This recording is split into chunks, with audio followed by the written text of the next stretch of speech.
Everyone knows the struggle of getting a cookie from the cookie jar. A task so complex, it requires the uttermost of your brainpower. Are you ready to risk everything, including your parents' love, patience, and expectations of you as a child, just for that sweet chocolate chip cookie? Chocolate chip. If you took enjoyment in the heist of the chocolate chip, then your destiny lies within this game genre. Some gamers might like the Giga Chat approach of going guns blazing, of shooting first and asking questions later. Well, this video is not for them. Actually, it might be if they're open to trying out other approaches. But this video is mainly for the people who liked ninjas a little too much as a kid and didn't turn out into weeps. This is about why, personally, I like stealth games. Stealth games are fun simply because there is a challenge imposed on the player. You can't simply go guns akimbo.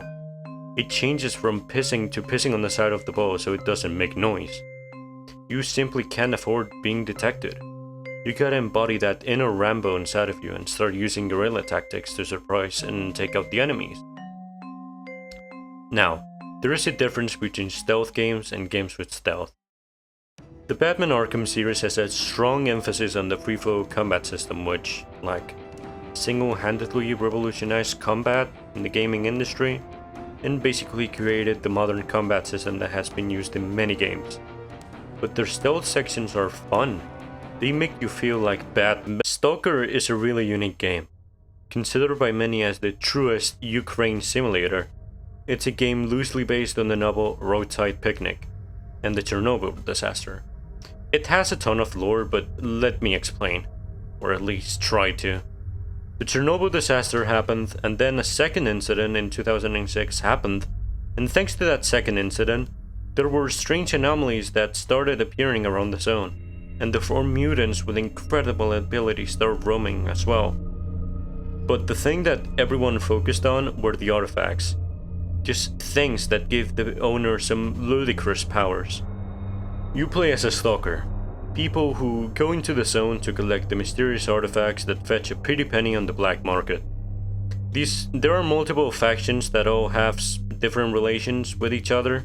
Some might hate your guts, so for those moments where you don't want to be riddled with holes, you gotta be a very sneaky cheeky bricky bliat. I see this as a direct improvement on Fallout New Vegas. Stalker is just superior in any way. One downside is that the game crashes. A lot. The Metal Gear Solid series is a good example of both worlds. Most of them are stealth games through and through, except MGS4, which is like a movie game where you pretend to sneak around and the guards pretend not to hear you. But the other entries like the original, 2, 3 and the unfinished yet great 5 are all incredible games to scratch that tactical espionage itch. There are even more games where there's a stealth section because the plot demands it, like the next two. The opening section of Far Cry 3 is honestly intense.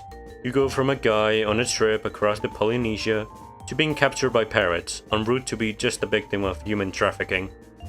You and your brother break free and have to escape the pirates, hide on the island. Which is similar to how Return to Castle Wolfenstein starts. You're a soldier, BJ to be exact, captured by the Nazis. You break free by stabbing a guard and getting his gun. Sure, you could go full Rambo, but you're only got a Luga. The best bet is to stay crouched and give the patrolling guards a British greeting, if you will. I know it isn't the most in-depth sneak mechanics, but I mean, what are you expecting? It's an FPS, not Splinter Cell. But, talking of Splinter Cell, I think it's time we talk about games that have stealth first and the other mechanics as secondary. We can talk about some gems, like, for example, Splinter Cell, which is a stealth video game series developed by Ubisoft Montreal, the first game being released in 2002. In my opinion, some of Tom Clancy's best stories lie in the Splinter Cell games, or novels if you're a nerd like me. The story follows the activities of the NSA Black Ops agent Sam Fisher. It's a really cool series. It's basically Tom Clancy's usual military drama story, but heavily inspired by Metal Gear Solid. So if you're into that, play it. It's fun. Dishonored is a game I've got a huge boner for. Developed by Arkham, Dishonored functions as a Victorian-era / steampunk-inspired stealth game. You play as Corvus, a once trusted bodyguard of the beloved Empress of Dunwall, but now just an infamous assassin, framed for murder of the Empress. This one has more RPG elements, like abilities and weapon upgrades. The first game and the DLC are a ton of fun, and the sequel is also fine. Dishonored was a great game, and, if I may say, even influential.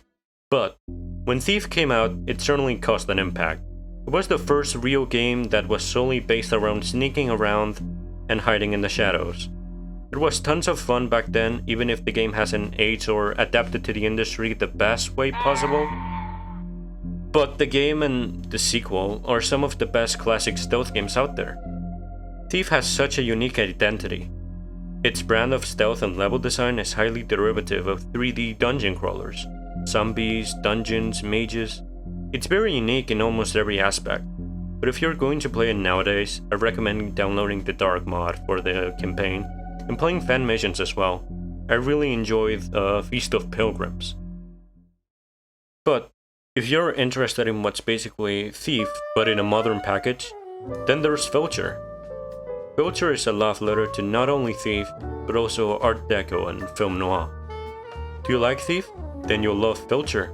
It's got the long dark shadows, the patrolling guards, and the moody lightning. It's got it all. In this game you play as Spory, a thief. You break into guarded buildings to steal stuff. I'd consider Filcher as a modern upgrade to Thief, but it improves and spices up some things while retaining the elements that are familiar to all of those who grinded the Thief games back in the day. Gloomwood is another game that takes heavy inspiration from Thief. It recently went out on early access just a couple of weeks ago. I had played the demo last year, and I loved every second of it, so checking out the new early access build was a must for me. It's even better, somehow. I don't know how, but it absolutely rules. I'll watch it develop with great interest. The term stealth game serves more as an umbrella term, for encompassing an entire genre around the mechanic, or a series of one at least. I like to have stealth in healthy amounts. A game that has incredible stealth elements and something to differentiate itself from the other games is just what I'm looking for. But, sadly, the genre is stagnated and it's basically on life support. Which brings me to my other point.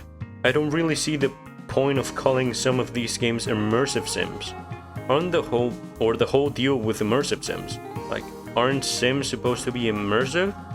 Isn't that the point of simulation? Calling a game that has RPG elements and an open world an immersive sim is ridiculous. I really hope this trend dies. But yeah, thank you all for watching and the support I've received recently. I greatly appreciate it. I'll see you on the next video.